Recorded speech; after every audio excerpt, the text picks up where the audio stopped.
It's time for the third base tier list. I'm going to go through every single third baseman in Major League Baseball and rank them on a tier list from elite all the way down to bench. You guys know the drill. We've done catcher, first base, second base. It's time for third base. But first, I want to give a quick shout out to today's sponsor, Uber Eats. All right, real talk. There are days where I do not want to cook, clean, or even think about groceries. Those are the days when I open up Uber Eats. Whether I'm craving Chinese food, pizza, a good old-fashioned burger, I could order delivery with Uber Eats in just a few taps. The Uber Eats app makes it super easy to browse restaurants and find daily deals, which, by the way, I'm always finding something on there, and the deals are really good. Plus, with their in-app tracking, you know exactly where your food is at any given moment. One of my favorite things about Uber Eats is that your order gets delivered right to your door. No contact is necessary, you pay through the app, you tip through the app, and no stress and no dishes. Skip the grocery run, skip the dishes, just open up Uber Eats and treat yourself. Discover new deals every day and order from hundreds of restaurants on Uber Eats. So click my link in the description to download the app right now and use my code GIRAFFE15. That gets you $15 off your first order with a minimum basket size of $20. This is for first-time customers only, and terms and fees apply. Thank you to Uber Eats for sponsoring today's video. All right, getting it started off with an absolute banger of a player, Alec Bohm, one of the players that I feel like I have been extremely harsh on over the years,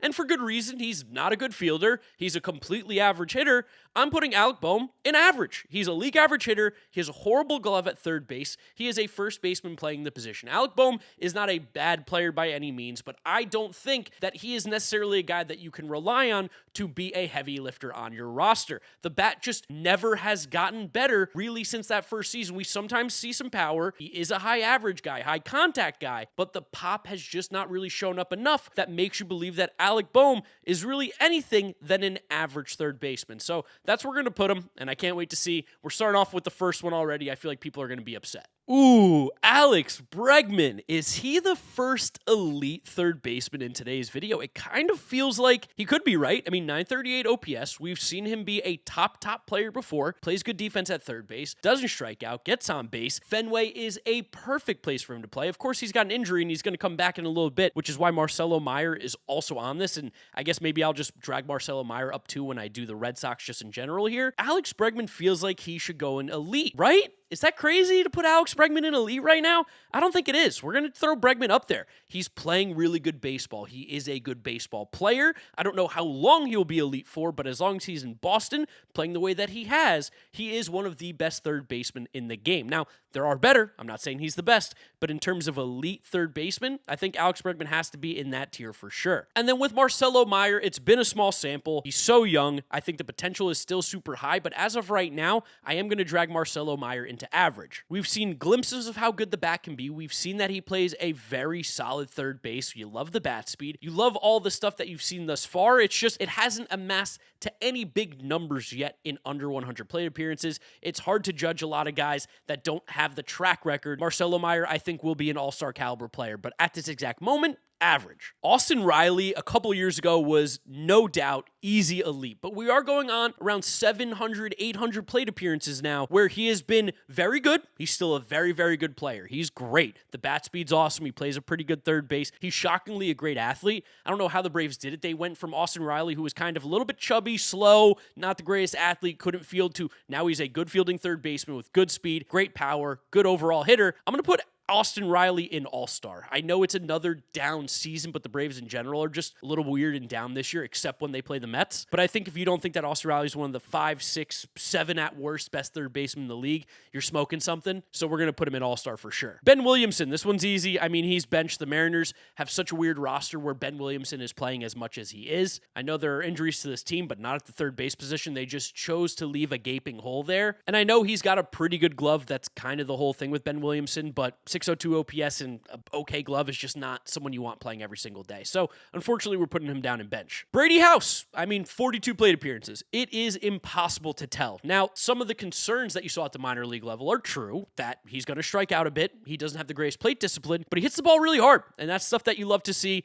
He swings the bat pretty hard. I think Brady House right now is just going to go an average. It is simply too early to tell what kind of player he is this season. That being said, another guy who I think very well could be solid by the end of the season. I'll combine these next two guys together again because they're both Mets. Brett Baty, I love Brett. He's actually playing a really good defensive third base this year, 3 OAA. He has turned into such a completely different player. In the minors, he was a hitter first. Would the defense ever come? Probably not. Now, he's a really good defensive third baseman who's hitting about league average. But at the end of the day, despite my love of Brett Baty and how much of a top prospect I thought he was, and I still think he has the potential to be a very solid player, I am just going to throw him an average. Good glove, average bat. I think there's something missing with Brett Baty. I don't know what it is. As soon as Mark Vientos has gotten back to being healthy, he's been playing better, but in the time where third base was his, he slumped. The guy needs pressure. Until then, he's just an average third baseman who is legitimately replaceable. And I'll say this too, Mark Vientos is also going to go an average. While he had an amazing 450 at-bats, plate appearances last year in 2024, the Mets do not go to the NLCS without him. Defensively, he is horrible. And at the plate this year,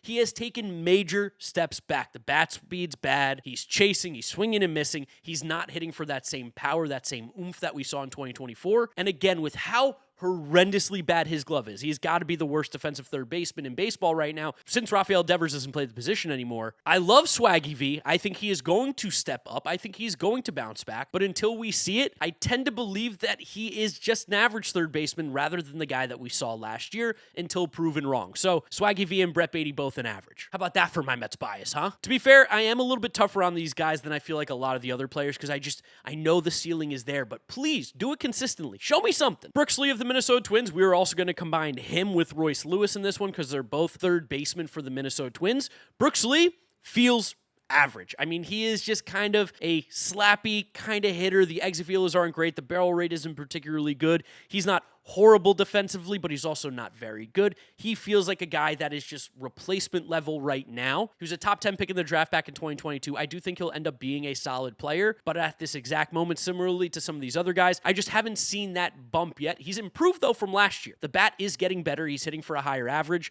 I just want to see a little bit more before I can really put him into that solid tier. And then, man, oh man, what do I do with Royce Lewis? Because last year was a down year. This year, of course, Royce Lewis is hurt. I think I'm going to put him in solid. I'm not going to overreact. He was healthiest in the past. He put up some amazing numbers, and he still has really good pop, still plays a completely fine third base. It's just a health thing with Royce Lewis. If he can ever stay healthy, he is going to be a really good third baseman, but I don't know if he has that same ceiling that we saw where I was like, ooh, he has the potential to be elite. Now I think he has the potential to have some all-star caliber seasons rather than best third baseman in baseball type years, but also who knows? Byron Buxton's finally healthy, knock on wood. I'm knocking on all the wood. I'm sorry, Twins fans. And that guy is playing at an elite level. Maybe if Royce Lewis just feels good, he'll get back there, but as for right now, I'm going to bump him down a little bit, put him into the solid tier. I still like all the guts of what we're seeing of Royce Lewis. It's just he's got to be on the field. Caleb Durbin, he seems like a completely fine player, right? He's a little bit Luis Arias-ish, where he's a singles hitter, not for his high average, but he's a singles hitter, doesn't strike out, slow bat speed, makes a ton of contact, doesn't chase, puts the ball in play, but he's not going to really barrel things up. Defensively, he's completely fine. Not really probably the best position for him. He's probably better off at second base. I don't know if I want Caleb Durbin playing every single day, but at the same time, he's making an impact. Overall, he's probably just an average third baseman, I think. Caleb Durbin, right? That feels fine. I don't know. Whatever, who cares? It's Caleb Durbin. He's average. Connor Norby. I actually think you're a pretty good player. I think it's Miami. It's a weird team. It's bizarre. I am also going to put Connor Norby in average. Average fielder, average hitter. That's kind of what we're seeing right now at age 25 from Connor Norby. He showed us a little promise last year in 2024 in his 200 plate appearance sample. I like him as a hitter. I think he has a good swing, but we do need to see him be a little bit more patient and a little more selective at the plate. Seems like he's pressing, trying to do a little bit too much. Part of the reason the Marlins are struggling. They're not a good baseball team. So I think right now Connor Norby is an average player. Ernie Clement, to me, feels like the definition of a solid baseball player. I don't think the offensive numbers are sticky by any means, but he has a phenomenal glove. He is one of the best defensive third basemen in Major League Baseball. There is no doubt about that. And I'll tell you what, I think Ernie Clement has an argument to be on the All-Star team in the American League this year. The defense, maybe the best at third base in baseball this year. 11 OAA, 99th percentile is fantastic. He's hitting 300. He's got a 762 OPS. He doesn't strike out. He doesn't swing and miss. He puts the ball in play. Does he make good quality of contact? No. Is a 2% barrel rate going to play over a full season? I don't think so. But do I think he can be a league average hitter with premium defense? 100%. And that's why Ernie Clement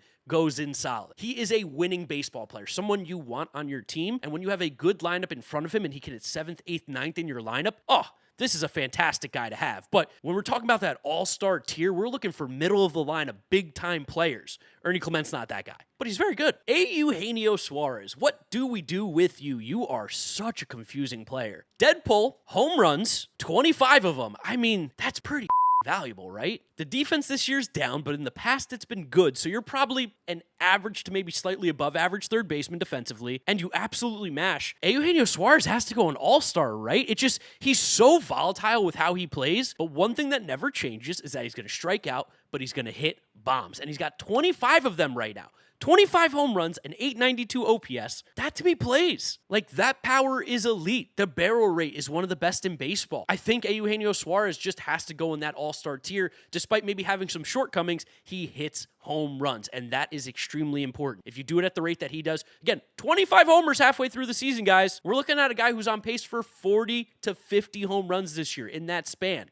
That's crazy. Got to throw him an all-star. Ooh, Isaac Paredes. I think he has to go an all-star too, right? I don't care that he gets a huge benefit from playing in Minute Maid, or I guess it's called Daikin Park now. He gets on base.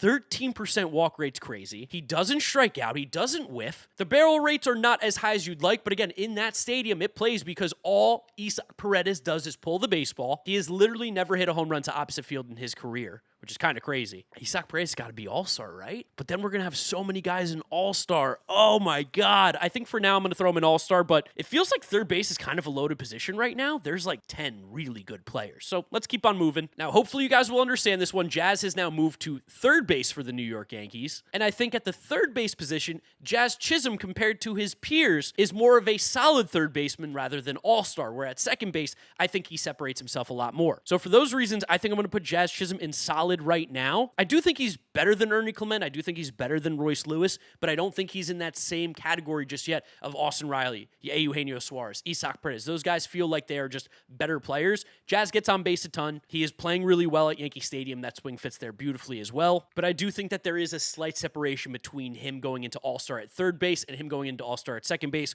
which is a very weak position. Hopefully that makes sense. You can yell at me in the comment section. You guys love to do it. Jose Ramirez, this is the easiest one I may have ever ranked in any videos this year. Just throw him up there in elite, number one guy, best third baseman in baseball, criminally underrated year after year after year. Jose Ramirez is not just one of the best third basemen in baseball, he is one of the best players in the entire league. I don't think I can stress this to you guys enough. We are watching a future first ballot Hall of Famer play every single day for the Cleveland Guardians. 318 average, nearly 400 on base, 900 OPS. He's playing good defense. He steals bases. He hits for power. What could you not want out of Jose Ramirez? He's the perfect third baseman. Like, when I have kids and I'm going to be talking to them about watching baseball and guys that I enjoyed watching while I was, in my 20s, in my teens, whatever it was, Jose Ramirez is going to be the guy that I bring up. He is one of my favorite players in baseball. Again, criminally underrated because he plays in Cleveland. All this guy does is mash. He has a career OPS of 858. He's going to be close to 300 home runs by the end of the season. Plays good defense. He's going to have over 2,000 hits in the next couple seasons. He's a first ballot Hall of Famer. Elite. Still got it. Josh Young. Ooh, where do I want to put Josh Young? I like Josh Young, but it feels crazy to put him in average, but maybe it doesn't. Another big issue with him has been consistency. I think for now, Josh Young goes in average until we see him get better. He just hasn't been that same player that we saw in 2023 that looked awesome. Josh Young's also 27. When did that happen? How did he get so old? I think Josh Young goes in average. Like, if I'm going to give Alec Bohm a little bit of flack, I also have to give it to Josh Young. There's not anything that's made him separate right now, and we have seen him get worse and worse and worse since his career season. So right now, Josh Young goes in average. Despite my better judgment, I think that's the right place to put him. Josh Rojas, I'm sorry you're getting flamed in the last two videos. He's another guy who's now become the third baseman of the team, and I don't know who I'd put here. So it's Josh Rojas. Again, apologies to the Rojas family. He's bench. Just shouldn't be playing every day. Ooh, I love Junior Caminero. He is so much fun to watch. Oh, man, his hitting is so sick. His hitting is so good, but wow, he is horrendous at third base. Oh, where do I put Junior? Goodness gracious. I value bat more than defense. Junior Caminero's bat is awesome. and he started off the year slow. Like on May 20th, he had a 662 OPS. Since then, he's had an OPS at 1,000 with a 300 batting average, 11 home runs. Like, the dude's a freak. I'm putting him in All-Star. I don't care. We're going to flood the All-Star tier. Junior Caminero is better than the guys in solid. He's only 20 years old. 21, sorry. He's 21 years old. If he can just learn how to play league average defense, he's going to go into the elite tier. What we've seen him do over this past month is more indicative of the player that we think Junior Caminero is going to be. Barrel king, vicious bat speed. He's going to swing and miss, but even then, his K rate's under 20%, sneaky, and he's up to a 6% walk rate, which is kind of huge. He's a dog. Put him in All-Star. Not elite yet because he can't play the field. Ke'Bryan Hayes, bench. What in the world happened to Ke'Bryan Hayes? He has fallen off a cliff. I can't believe how bad he is. Like, Ke'Bryan Hayes, if he wasn't getting paid all this money, he's in DFA territory. He has a 567 OPS, a under 300 slugging percentage, still elite fielder, but I'll tell you what, it doesn't matter. You cannot have a 567 OPS with a sub 300 on base, sub 300 slugging, and be anything but bench. I don't know what happened. I don't know if it turns around. I don't know how he gets better. The glove is still amazing, but it doesn't matter when you hit like a toddler. And it pains me because I loved Ke'Bryan Hayes as a player, and I thought he broke out in 2023. Nope, wrong. Terrible. Horrible. Hopefully he turns around and proves me wrong. I would love to be wrong about this, but I can't keep believing. I can't do it anymore. Luis Rengifo, bench. 500 OPS, terrible fielder. It's just, what are we doing with Luis Rengifo? There's not many positives there. Maybe he gets traded at the deadline from the Angels because it's about time, probably, get some of the new, young, fresh guys up there. He's just got kind of nothing. I thought he improved a lot last year, but that seems like it was just a 300 plate appearance sample. Maybe he goes an average. Maybe I'm being tough, but God, he's another guy, 300. No, he can't go an average. He's bench. He's a bad fielder, and he's not hitting. Maikel Garcia, where are we going to put you? I think it's got to go an All-Star, right? I know this year the defensive numbers don't love him in terms of OAA, but we've seen him be one of the best fielders in baseball in the past. All the underlying numbers that we were so excited about and expecting last year for him to break out, that didn't happen. It's happening now. He doesn't strike out, puts the ball in play, good barrel rate, good athlete, 310 average, stealing bases, 853 OPS. I'm going to also throw him an All-Star. I think he's a really good player. All the numbers love Maikel Garcia. You watch him play, passes the eye test. He's got good pop. He's a really good player. One of the few major league hitters on the Kansas City Royals roster. You can see where All-Star is getting a little bit full, but again, there are just a lot of really, really good third basemen in baseball right now. Like, I'm looking at this list, and I think there might be 4 elite third basemen, which is also kind of crazy to say out loud, but that's how good the position is. Because I do think Manny Machado still goes in the elite category. Still a great fielder. Again, OAA doesn't love him as much this year, but you've watched this guy play. He's got one of the best gloves in the game, one of the best arms at third base. The guy just makes freakishly good plays. He peppers the field with hits. He's hitting 300 with a 360 on base, 492 slugging, 852 OPS, 13 homers. He's done it year after year after year. Another guy who we're going to look at and go, future first ballot Hall of Famer. Manny Machado might be getting 3,000 hits. He's about 9 away from 2,000 at the time of recording. He's played 14 seasons. He's 32. If he averages about 150 hits a season until he's age 38 and then kind of peters out until 40, we're going to see a 3,000 hit guy, Manny Machado, who's won multiple Gold Gloves. He's sick. He's elite. I thought he was falling off a little bit last year. No, he's back. The bat is so good. And Matt Chapman's also got to go in elite too. I think he is one of the best third basemen in the game. The Giants signed him to a long-term deal. It was a good move. As long as he stays healthy, he's unbelievably productive for this team. The defense is disgusting. At the plate, he barrels up baseballs at a great rate. He's hitting home runs out in San Francisco. He's exactly what you'd want at third base. Just a solid, all-around good player. I oscillate so much back and forth with Matt Chapman, but when it's working, you understand why. You're like, oh, dang. I get it. Matt Chapman is one of the best third basemen in the game, and I think we can just get behind that now, right? He's just that good. I think everybody else has. It just feels like maybe I was a little bit slow to the party. Whatever. I'm now saying he's elite for sure. The glove plus the bat, fantastic. And he's walking 15% of the time. Get out of town. Matt Shaw, right now in the 200 plate appearances that we've seen, not particularly great. When he first got called up, he was really bad. Like, really bad. They had to send him down. They need to make fixes, and they did. And since his call back up, he's been better, but a 630 OPS doesn't really sell me. The defense is completely fine. I'm not out on Matt Shaw being a good player in the future, but I think right now the Cubs are looking at third base and need to make an improvement. Matt Shaw cannot be the everyday third baseman if they want to make a run in the playoffs. Just not the current version of him. So I'm going to put him in bench right now. We've seen a little bit more, and the batting stuff is definitely concerning to me. Max Muncy looked cooked to start the year, but then he started wearing glasses while he was hitting, and Max Muncy has turned turned back into the elite hitter that he is. He's horrible at third base, one of the worst defensive third basemen, so I can't put him in elite, but at the plate, he mashes. All-star, 375 on base, 829 OPS. Again, that was with an incredibly slow start. He has been scalding hot. The dude is going off. I think he has like 11 homers in under a month, 829 OPS, 12 homers. Barrel King gets on base, walking 16% of the time. I hate the Dodgers so much. This team is so loaded.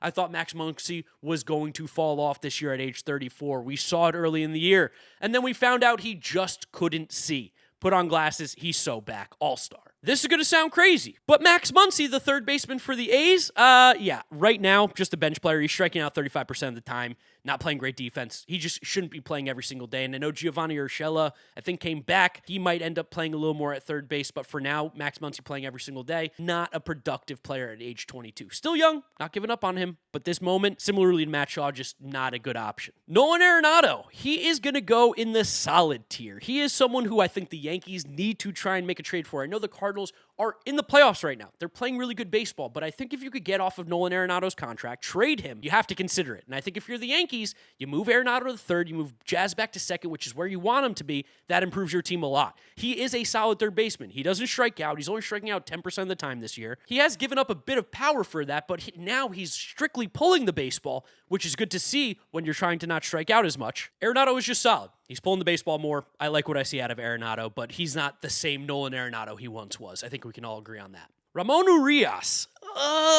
Probably average, right? Like, I don't think he's bad, but I don't think he moves the needle. He just feels like an average player. He's okay at third base. He's a bit of a singles guy, singles merchant. Yeah, I don't know. I don't really have much to say about Ramon Urias. He doesn't move the needle for me, which probably means he's average. But I do think there's guys on here that have a higher ceiling. I don't know what Ramon Urias' ceiling is at 31. We kind of see the player that he is. Ryan McMahon, elite defensively. The bat's so bizarre, he probably goes in solid. Like, he's striking out a shocking amount. He's striking out 31% of the time, but he's walking 13% of the time, and he has a good glove, which has value. Maybe the Rockies finally trade him. I beg them to trade him to the New York Mets. I'd take him on the New York Mets for the future. He plays good glove, and I would love to see what he could do when he's at sea level for an entire year, not going back and forth, up and down from Mile High City. The barrel rates are awesome. The bat speed's good. The underlying stuff looks great. It's just he's got to put it together consistently, but otherwise, I think, like, he is a very solid player, and he's only 30. Like, he's valuable. He's good. I'll be honest. What are the Cincinnati Reds doing playing Santiago Espinal as much as they are? He has a 580 OPS. He's a completely fine fielder, not to the level where you need to get him in the lineup. There has to be somebody else. I know they just DFA'd Jamer Candelario, and I know Christian Encarnacion Strand just came back from injury, but he's going to play first base most likely, I think. Come on. We're still playing Santiago Espinal every day in the year 2025. He's bench. He's bench. He's not that guy. He is a backup player. And then we've got Zach McKinstry, and I legitimately have no idea what to do with this guy because I don't think it's legit. I don't think he's a 780 OPS player,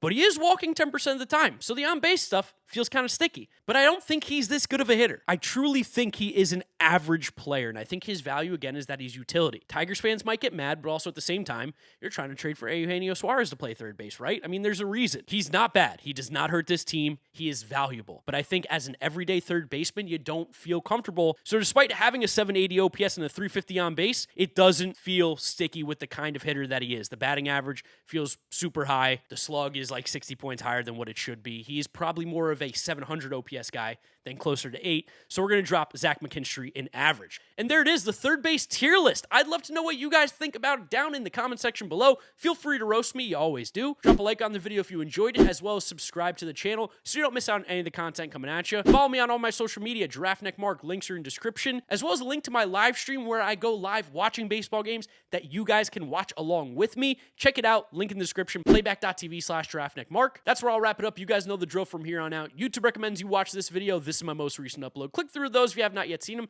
Thank you guys for hanging out and watching. I'll catch you all in the next one. Bye.